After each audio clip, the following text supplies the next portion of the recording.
Hello again, YouTube. Um, Making another video today in regards to trans-related topics. And recently, I have expressed some opinions and viewpoints that have been perceived as me coming across with anger and judgment. And I take full responsibility for that, first of all.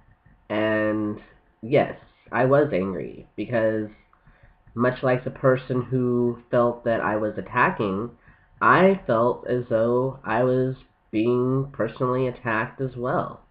And what people generally tend to do when they feel like they're attacked is to get defensive, or sometimes angry, in trying to defend themselves. Anyway, moving on from that, I have felt as though sort of a truce has been called, and rather than getting angry and dismissing each other or other people in the trans community, I think it's best that we try to talk openly and honestly about our concerns and try to facilitate some dialogue amongst different groups or subcategories within the trans community in hopes that we can better understand each other. And this is not to say that we are all going to agree with each other. This is not to say that we're even all going to like each other. But, one of the things that I have learned through actually one of my graduate classes is that it's harder to hate on someone when you know their story. So that's what I'm trying to do, is I'm trying to get to know your story. Now, as of right now, I personally don't quite understand or get trans identities that are non-binary identified, as in female to question mark, or like male to question mark. Like, not necessarily female to male or male to female, but something in between, something other than, something different. And I have tried and tried to understand this, and personally, it's not something I can understand. Like, I am trying, but I don't get it, because all the reasonings that I'm hearing just don't seem to add up to me. To me. That might be you, but for me, it doesn't add up.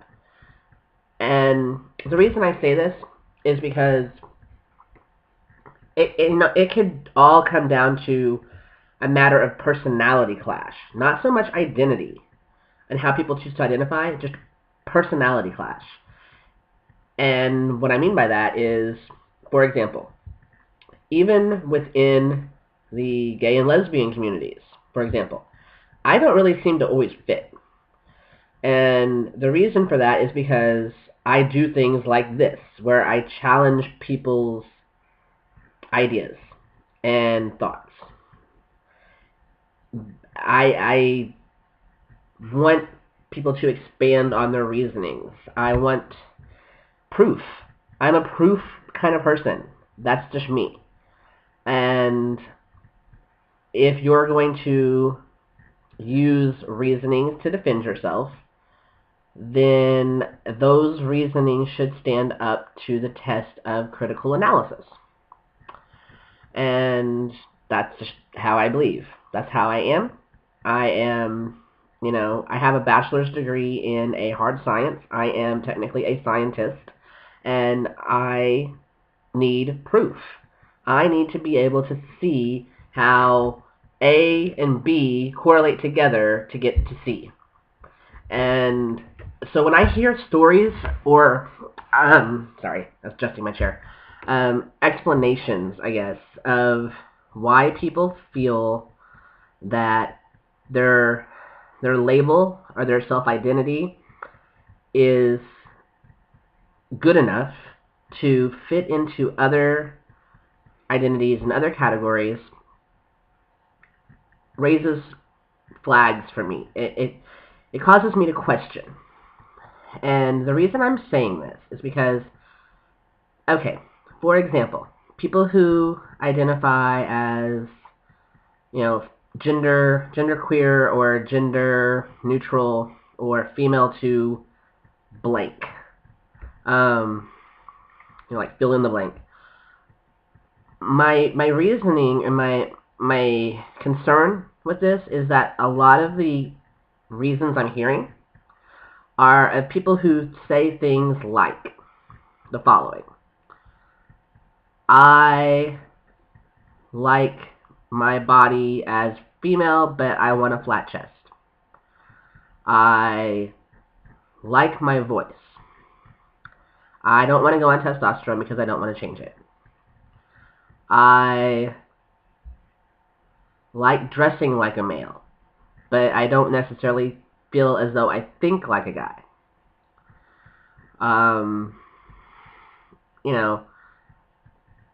I don't feel like I need to, have a penis, but I don't feel like a woman. And these kinds of things, to me, sounds like it's more about gender expression than it is about gender identity. And it's more about how you look and how you are presenting to others and how you want to be perceived, rather than how you feel about yourself as your core identity. And that is what kind of makes me not so sure I definitely believe these as identities, as true identities, and not just about cosmetics, aesthetics, or presentation. And to me, if you're going to do this and be inconsistent of wanting, a gender presentation that's both male and female, or wanting to change back and forth depending upon your environment, such as, oh, well, I want to present as male at school, but I will be female at work, or where it's comfortable for me to be myself. Again, to me, that doesn't necessarily sound like an identity. That sounds like a presentation. And like in the terms of trans people who have transitioned, for them it is 24/7. It is all the time. They don't change their gender identity or presentation depending upon their environment, because the congruency between their gender identity and their gender expression doesn't change, usually. Like, sure, yeah, I could put on a dress right now if I wanted to, but it wouldn't make me feel more like a woman. I wouldn't want to put on a dress and then go out seeking approval as a woman, because that's not me. But there are people who identify within the trans spectrum who do feel this way, and that's what has me a bit concerned. That's what I don't understand, and I would like to understand. I really would. Like, I'm trying to get that, and I just don't. The reasons I'm hearing do not convince me, and yeah, I don't get it. Please, if you are one of those kinds of people and you want to explain it to me in a way that you think I might be able to understand it better, please be my guest. I would love to hear it, honestly. I am not trying to attack or put you down or anything like that. I just don't understand it. And because there's so many other identities out there that have similar characteristics that still identify their gender identity solidly. For example, okay, let's take, for example, an intersex person. Now, this person, validly may have, chromosomal makeup of both male and female, both male and female hormones, or chromosomes, I should say.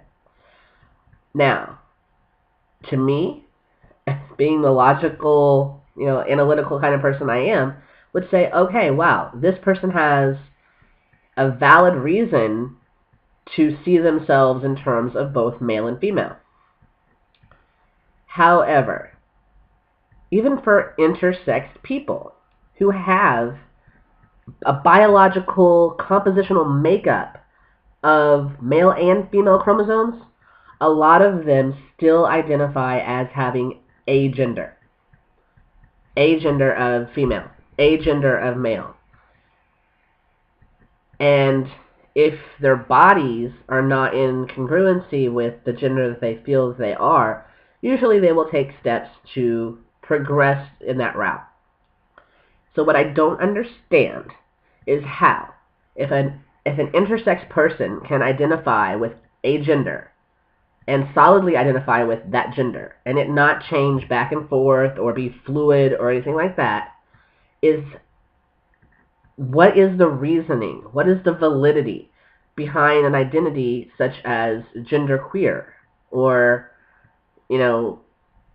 gender, I don't know what you would call it, just, trans, asterisk. Like, I'm trans, but I don't know what that means or what the definition of that is, but I'm trans. Okay. I understand that people are confused about their gender. I understand people can be confused about their gender, and that's fine. But why call yourself, like, FTM? To me, that signifies female to male. If you're not comfortable with a male identity, why would you use the label FTM? Like, why would you call yourself that? Why would you want to be included in that community if you don't identify as male? Or identify as transitioning to male? Or having a goal of being male? Like, that's what I don't understand, is why there's wanting to be this inclusion within an identity and a group that you are adamantly stating that you're not. Like, I don't get that. Please help me understand. Please. If you think my opinions are valid or not, I would love to hear both sides of this, because I am just trying to facilitate a dialogue that I feel has not been talked about and really needs to be. So,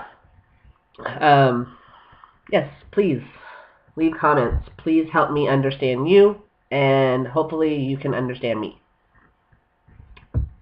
Later.